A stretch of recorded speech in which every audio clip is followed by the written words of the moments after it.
And honestly, just for making a fantastic game. It's been great. Is that the hand sign to wrap it up? Oh, okay. So yeah, I'm done. Thanks for having me, guys.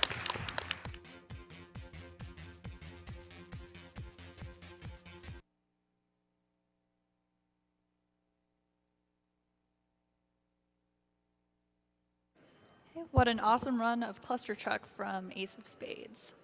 Now I'm going to read just a couple donations. We have a $50 donation from Ball. What the truck? That's amazing. We have a $50 donation from Wyatt.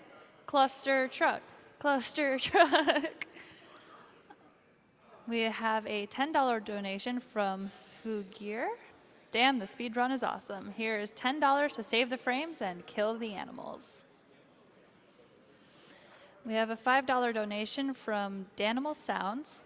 I'm on vacation in Wales, and this is the only time this entire marathon I have to jump on and donate. So glad it's during Ace's run. Good luck, runners.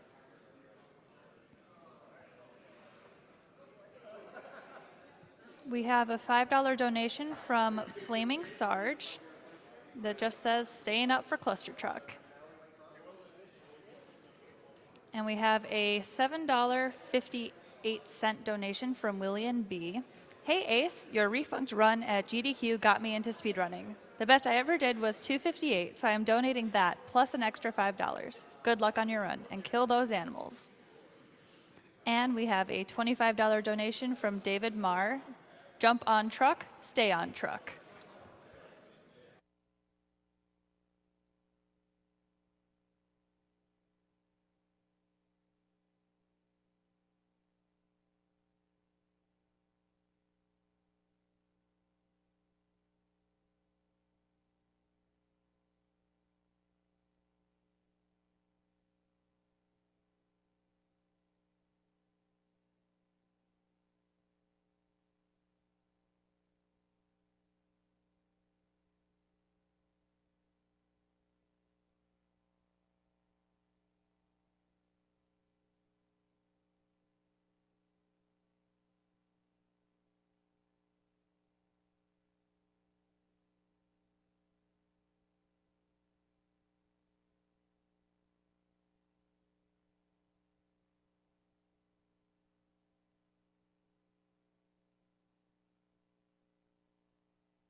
We have a $100 donation from Richard.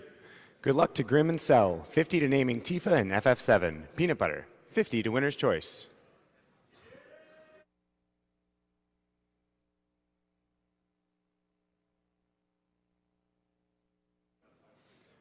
$1,000 from Landfall.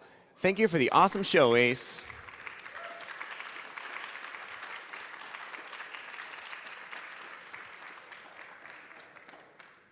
$15 from Stairmaster. Ace, please do a portable truck boost IRL.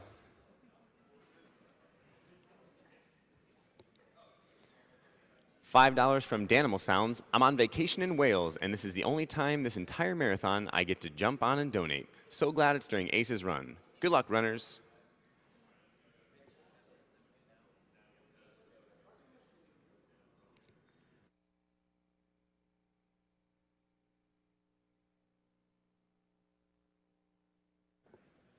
$50 from Sharstar. I'ma just boop on the donation counter. Boop.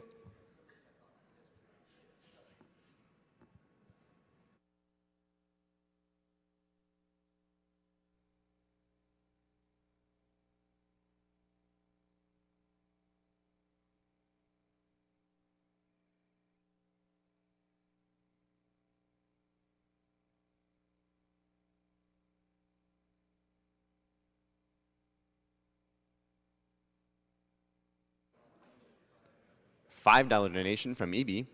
Love GDQ so much, watching it since 2015 and always wonder how much a game can be broken. Keep up the good work and good luck to all the runners. P.S. Love you all and save the animals.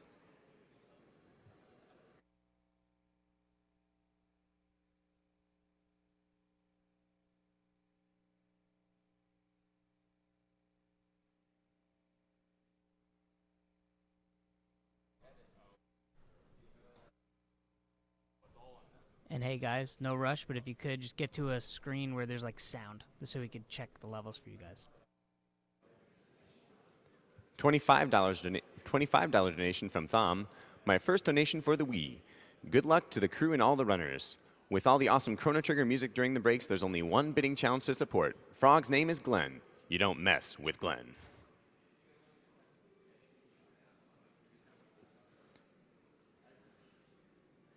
$10 from Croco Twitch. Thank you for this really awesome event. Can't wait for all the runs I missed on YouTube while I was sleeping. I watched GDQ since 3 years now, and I love that speedrunning can make the world a better place with this good cause. Thanks to the awesome GDQ team and to all the really awesome runners.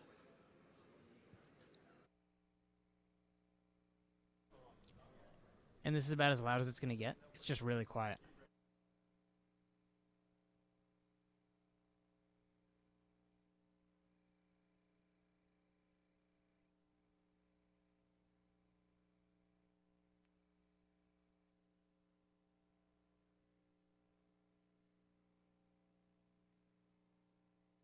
Yeah. Sure.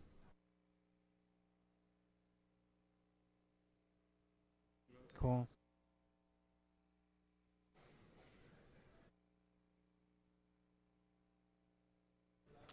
Yeah, that should be fine.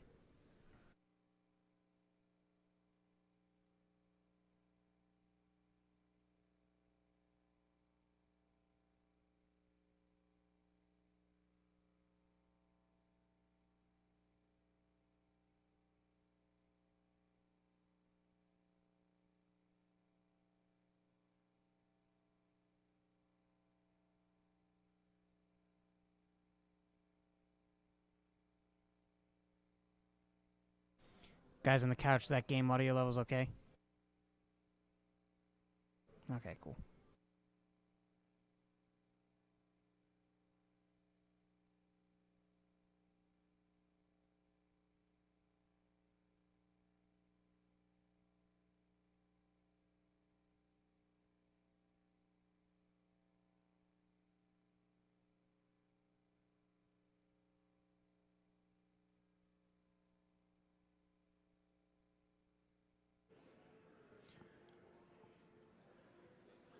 Coming up, we have the Defunct All Collectibles race between Celestics and Grimelios, followed by Omnibus by Konasumi. We'll have an interview for the Tony Hawk block. Poi Any Percent, followed by the Tony Hawk block. Okay, guys, I'm going to tell the host to throw to you, then the mics will be live, okay? Hosts, whenever you're ready, you can throw over to them. And now we're ready for the Defunct All Collectibles race between Celestics and Grimelios. Good luck, guys. Thank you very much. Thank you. Okay, so we'll get started in just a second. My name is Grimelios, and I'm joined by... Celestics. And who do we have on the couch? The roost is loose. And I'm a big cat. Before we get started, just there's a lot of commentary right off the bat, so we'll say what the game is. If you've never seen Defunct before, it's a 3D sort of collect-a-thon-based game. Not Banjo-Kazooie style, but you do collect things. It's momentum-based, so you'll get to see that in just a moment. Anything else to cover before we go? No, I think we're ready to go. Okay. Yeah, should we just go with time? Yep, if we're writing on a countdown, I'll get started. All right. Okay, 3, 2, 1, go. Good luck to both of you. Thank you. So as we mentioned, this is Defunct. The reason we explain the category first is we go out of bounds right at the beginning of the game, like dirty cheaters. There we go. Yep. You might have noticed that this is really similar to the Any Percent run from last year. We start going by going out of bounds, but unlike that run, we're also tasked with collecting these 40 hexagonal sort of like coins or medallions. Yep. I'm going to be honest. This is like Halo multiplayer. I just can't stop screen looking. I'm going to miss tricks and just be watching your screen.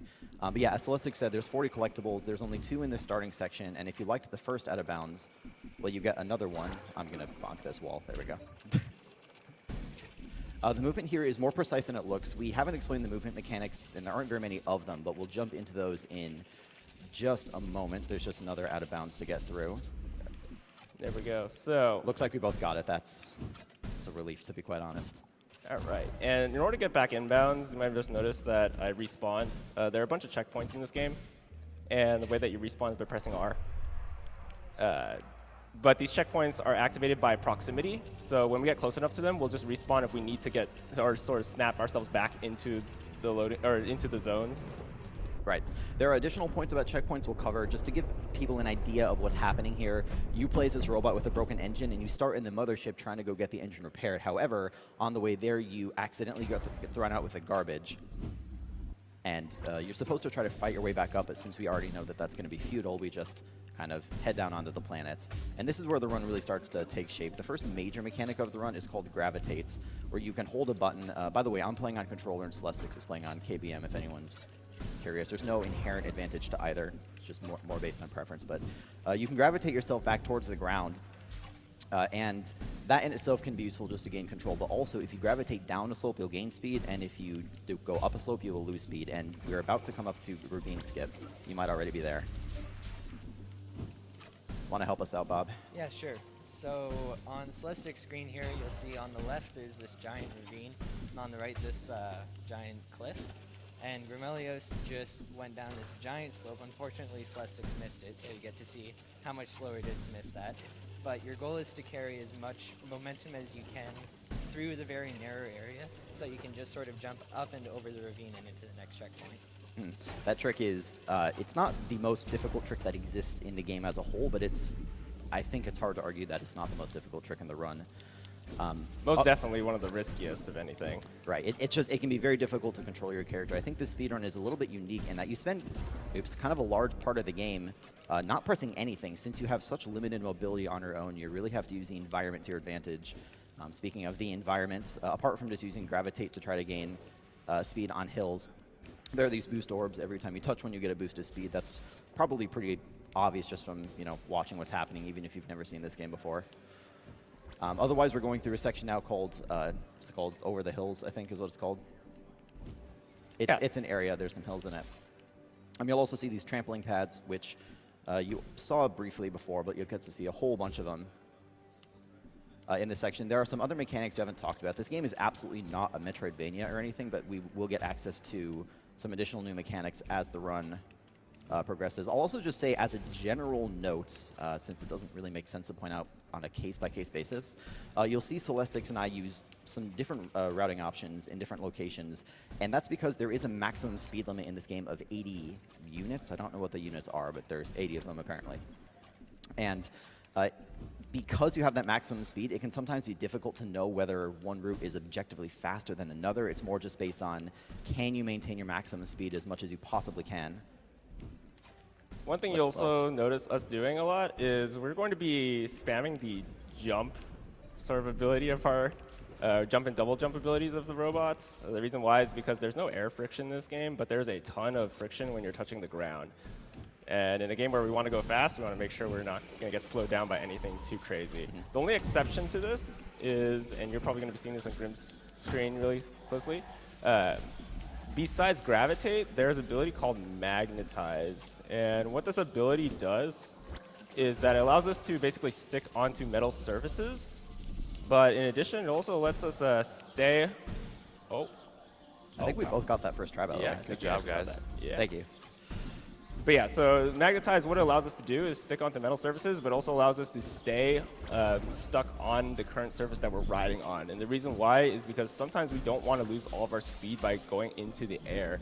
As Grim said earlier, we only get 80 units of speed, and that gets divided up in horizontal and vertical momentum. And for the most part, all these stages are all going to be horizontally based, which means that we have to try to maximize the horizontal velocity while making sure we have enough vertical velocity to get past all of the obstacles that are ahead of us. Right, like any physics-based game, it's difficult to optimize, and you just have to try to be very careful that you maintain as much speed as you can while also maintaining control. So there will be a lot of sections where you'll see us magnetize onto the ground as a control mechanism, even though technically we are losing speed due to friction. It's still just so much better to maintain your speed. So coming into the section that's, well, I guess we'll be getting there very, very soon. There's some important skips in the forest. You've already seen kind of a small version of one where we got up to one of the collectibles by bonking, kind of taking a collision. But in this next section, and you've actually already seen them if you paid attention, there are these red orbs. The red orbs are power cells, where when the little robot touches a power cell, the power cell gets activated, and if you activate every power cell in a section, something happens. Ordinarily, it's a door that opens, and if you look at Celestics' screen right about now, he'll be doing something called the forest skip or the wood skip. The idea is that there's this big yellow door in the back, but we're just going to jump right over it. Nice. It's actually interesting in this whole game with one exception, or one area of an exception. Oh man, I had trouble with it. Come on, Grim, you got this. All right, I'll cover for you. So in this area in particular, you're going to be noticing that, yeah, we do skip a lot of these red cells. You're actually going to be seeing a bigger version of this skip later on. I think about 2 or 3 stages ahead. But yeah, but that's saved for later. For now, we're going to be getting into the valley, and this stage is, quite frankly, one of my favorite. It is. Valley is fun for a few reasons. The music's nice. It's, you know, kind of nice and vibrant, and most importantly, it is almost entirely downhill. So you can just gravitate all over the place. You'll still see us jumping, even though it's downhill. It's still usually faster. You're also going to start to see rails. We'll come back to rails, the grind rail type things. First, there's a collectible that has to be collected that Celestics is getting right now. Looks like you picked it up just fine. Now we're going to be a little bit careful about collecting that collectible, because if you miss that, then you pretty much have to restart the stage, because it's very hard for you to get back up there. As you notice, I just respawned at the lower level of the area, and getting back up top is near impossible. Right, you can do it, but it might be slower than restarting the level. It's just not even worth it. Moving right along, though, are there any mechanics we haven't talked about? We've talked about gravitate, we've talked about magnetize, the little boost orbs. Otherwise, I'd say we'll cover the more specific tricks per section as they come up, but as I said, this game is kind of interesting to play. You just try to orient yourself in the right direction, make sure that you're jumping to avoid friction with the ground, and otherwise you just continue. Then Celestics is going to be coming up on an area called Dawn, where you really get to see grind rails come into play. Celestics, I'll let you talk about grind rails for a moment. All right, so grind rails are a little bit of a double-edged sword. What they let you do is they automatically set a flat speed to sort of the robot when you use them, but at the same time, there's a bit of a interesting mechanic, or sort of maybe a glitch with them. If you hit them straight on, as if your direction is parallel with where the grind rail is facing, then sometimes you can be actually sent backwards, which is really bad. So instead, what we want to do... I got it. Oh, yeah. Oh, no. But yeah, so that's the reason why you'll be seeing us try to hit the grind rails from an edge or to the side, because we'll automatically get the speed boost from the grind rail itself, but we want to avoid trying to get into that situation where we get knocked backwards. Next up, we need to talk about Enerjuice, which is the only other mechanic in this game. I mentioned early on that we can accelerate under our own power with the engine, but it is extremely limited, and to be honest, not very fun, because you just go super slowly, and this game is at its best when you can go as fast as possible. Enerjuice is a mechanic that lets you boost on your own power. Not enough to really maximize your speed, but what it's very, very useful for is to maintain maximum speed. So now that we have it, you'll be seeing this pattern pretty frequently. We've already been jumping and double jumping constantly to avoid friction with the ground, but now you'll see us using boost for just a moment to make sure that we cap out our maximum speed and then jump in the air. And all right, got it. Okay. Nice, dude. Do you want to explain what you just did? Yeah, so this is the junkyard. That was sort of the junkyard skip. The idea is that the first checkpoint in this stage is a little unique in the sense that its logic for how you access it or sort of activate it is different from all other checkpoints. And I'm trying it right now as well. Got it as well, guys. All right, nice. Congratulations. Yeah, so that saves about 30 to 40 seconds, and that's one of the integral parts of this run. Not just for all collectibles, but also for any percent, because it also skips a cutscene that takes up some time as well. Now the code is we're not really sure exactly how this happens, but all we do know is that as soon as you enter, or as soon as you hit that one checkpoint before the skip, You just need to reset 3 or 4 times, and it'll just automatically happen. The area that we're in now, by the way, is called Junkyard, and it's kind of unique as far as the areas go because most areas are relatively linear. Your goal is to progress from the start to the end. This area, however, is like a giant basin almost, and we're trying to open up a trapdoor in the middle. It is possible to break through the trapdoor using something called the Junkyard Skip, which you can do in any percent, but to be honest, the trick is ridiculously precise to the point where maybe you would save time in all collectibles if you got it first try, but it's not really worth it because we have to collect these collectibles by going around the whole area anyway, so it just is not worth it to try. And I mentioned earlier that there would be one section where we open up the game's intended door using the power cells. This is that area. All right, so just one thing I want to ask of the couch. Did you see what happened there when I tried to respawn? Yeah, that was, I've never seen that before. Yeah, so if anybody can figure out how to replicate that, that could save about 15 seconds, and that'll be a huge time save, especially for this category where the run is only 17 to 18 minutes, like for the world record. So you've got to be on to the next section then, and I'll be getting there momentarily. All right, so one thing you're going to be noticing me do right now is use the menu for the first time in this run, and the idea is that this cutscene takes a few seconds, but instead we're going to ignore it outright by restarting to get into the next stage and then respawning in order to skip the cutscene that occurs as we're exiting from that big pipe. Yep. In this section here, you're going to very soon see a race that starts between yourself and 4 other robots. The results of the race don't matter at all for the run. It's more of just a fun little thing to do casually, I guess. In any percent, you not only can take first place, but you probably should get first place for speedrunners. In all collectibles, though, it's not possible to get first place while still getting all the collectibles you need. It's possible to get third place, but it's hard. So, I mean, hopefully one of us will get third place, but probably we'll get fourth place. If I get third place, I will donate money. That is not happening anymore because I just missed a collectible. It's okay. I'm still going to be donating money just because I said that. Well, I don't know if we've mentioned this explicitly, but the hitboxes on collecting these collectibles is pretty generous in your favor. Like, you'll notice that for most of the collectibles, we don't actually collide with it. It does differ on a collectible by collectible basis, and so, if you were to learn this speedrun, part of that is learning which collectibles you have to be very careful that you hit it precisely, and which ones you can just kind of hit the general area and you'll get the job done. But in my opinion, this is where the one really starts to shine, and it's really emphasized because the music picks up as well. I think the developers of this game, their Swedish team, very supportive. The developers of this game did a great job of really making you feel fast. They do these tricks with the field of view of the camera, and it just feels really, really fast. You have every, again, I hesitate to call them abilities, but every ability in the game, and you just get to rush through as fast as you possibly can. On my screen in a moment, I'm going to be trying, it's not exactly a skip, but it's just some interesting movement to get through a section. There's a collectible up here that I'm going to want to get, of course, and so I'm going to try to bounce off a bouncy pad, ramp off this ramp in order to keep my speed, grab a bit more boost in the air. This, by the way, is one of the more precise collectibles, so let's see if I can grab it. There it is, good. Nice. Yeah, the hitbox for that collectible is pretty precise. If you miss it, then you lose about 20 seconds trying to get it back again. Yeah, the checkpoints in this game are, they're not always consistent in how far apart they are, so that's one you really don't want to miss. But with this, I'm coming into an area known as Oasis. There are, I don't know, there's some number of collectibles in this section, I think, too. The first one's behind a waterfall because there's always a secret behind the waterfall.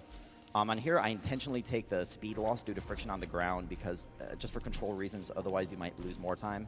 And I'm immediately going to try another trick called the Oasis Skip, which is similar to the wood skip. I'm going to try to hit this at a precise angle and hopefully make it all the way over the wall. That'll do it. Extra point is good. Well done. Good. All right, my turn. Let's see what we got. All right, that's 2 for 2. Perfect. Both Nice. of them. Good job. Nice. Good job, Very nice.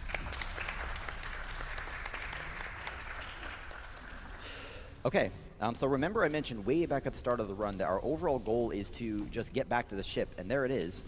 So we're going to rush along this bridge as fast as our tiny little robot wheel can take us. I'll give you 3 guesses whether we're going to be able to catch it here. Yes, Yes. yes, yes. Yes, that's the right answer. In opposite land. Unless you're playing in 160cc mode, which Yes. actually doubles the speed of your robot. Yeah, oh god, I hit a stop sign, and then the collisions in this game are kind of hilarious. Like, I can pass right through parked cars as if they're made of string cheese, but then I can't pass through a traffic cone. It's apparently made of, I don't know, adamantium or something. Well, it did tell you to stop, Grim. You're right. I can't really blame the game on that one. With this, we're moving into an area known as Rock Bottom. Rock Bottom is, in a word, claustrophobic, as opposed to the rest of this game, which is generally very open and expansive, and you just get to try to... Basically, the tech is to try to maintain your maximum speed as much as possible. This area, it is... I don't even know if you can get up to maximum speed. Maybe, but not for very long. So we have to try to just grab these tiny little slopes and gain any little bits of speed that we can along the way. It's also very, very easy to bonk into a wall or something and lose all your speed, and that is always pretty catastrophic. But in the next section coming up, we're going to do something in an unintended order as well, which I can take explain that. that. One there, yeah. So this area right here, you're supposed to, the developers intended for you to fall into this ditch, but but that's because of all the friction with the ground. But if we ignore that, we can easily get to the other side. And this is a big time save. It's about 1 minute and 30 seconds. And the reason why is because there's a checkpoint down there that we need to avoid hitting. Because if we get stuck down there, then you have to go off to a section off to the other side of the collectible, which would pretty much waste that 1.5 minutes. Right, and when you drop down there, it's... Wait, you already said that. Ignore what I was about to say. We're moving on to the last section of the game. Well, 2 more sections of the game. This is kind of a return to the form of most of the rest of the game, where we're going to be able to maintain maximum speed as much as possible. One thing I don't know if we explicitly mentioned, when we go through these blue radioactive pools, they give us a speed boost and refill a whole bunch of energy, so that was probably pretty obvious, but just to make it explicit. Not too much left and not too many collectibles left. There's one other interesting thing you'll see here. I already mentioned that Cell and I take slightly different routes, but this is a good example of that. In this section coming up here, I tend to go on the left and Celestics goes on the right, and one isn't really faster than the other because you're just you're capped out at your maximum speed anyway. What's important is that you boost before you jump, that you try to hit as many of these boost orbs as possible, and then we're coming into... I keep like screen looking, but I'm trying to keep the I know, we're like so close together, it's like crazy. All right. We're going through the Tunnel of Love, which is a do not touch the pillars or risk getting knocked out of the entire place. Okay, made it. Nicely done. We're not done yet. We're not done yet. There's another collectible on the most finicky railing in the entire game. We're going to try to hit it at the beginning, because if we don't, it'll be disastrous. No! No! No! It's okay. You got No. this. No, if you could just drive off a cliff for like a minute, that would be very much appreciated. The choke is too real. Don't worry, I'll do a backflip just for you. Do backflips. Swag flip is always required. Ow. So Celestics is approaching the end. I think you have every collectible now, right? Yes, all 40 of them. So time happens as soon as we hit the last grind rail at the mothership. And that was the goal of this game all along, is to get your robot back to his home. So he'll call out time. It'll be very, very soon. All right, so it'll be right about now. Time. Congrats, dude.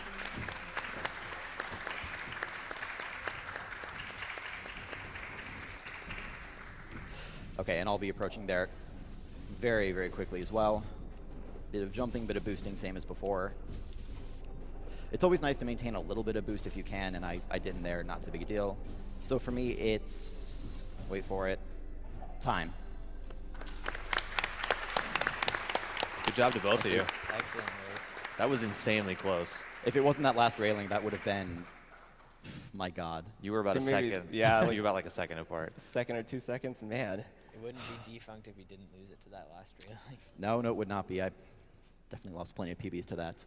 Oh man, you have no idea. Yeah, but this run is kind of short and sweet. If anyone's interested in running it, it's a relatively easy run to learn, relatively short. The developers are very supportive. It didn't take... I forgot to put on the GDQ skin again. Oh, because it reset. Because it reset. Oh my goodness, because it reset. Oh, it's okay. We can show that flight right now. But yeah, so this game was made by Freshly Squeezed, also published by Sodesco. We want to give a shout out to them. Like, thank you guys so much. Yes, they've for been very, developing very this game. supportive. And it's a fun run to run, I guess. So, you know, congrats to Cell, and thanks to Roos and Bob. It's kind of a short run that's very packed with commentary. It's kind of hard to divvy that up, but it's really nice to have the support, and especially during that early skip the ravine skip. Are you going to show off the skin? Yeah, definitely going to show off the skin. Okay. It's this cool GDQ This is the GDQ skin. Yeah. But I think that'll about do it for us then, kind of just a short and sweet run. There's mine. Do we have the final times? Oh, yeah. 1851 and 1916. All right. That's very acceptable. good time. It's Pretty good. acceptable. So Omnibus is next, I think, and that'll do it for us. Thank you very much. Thank you. Thank you.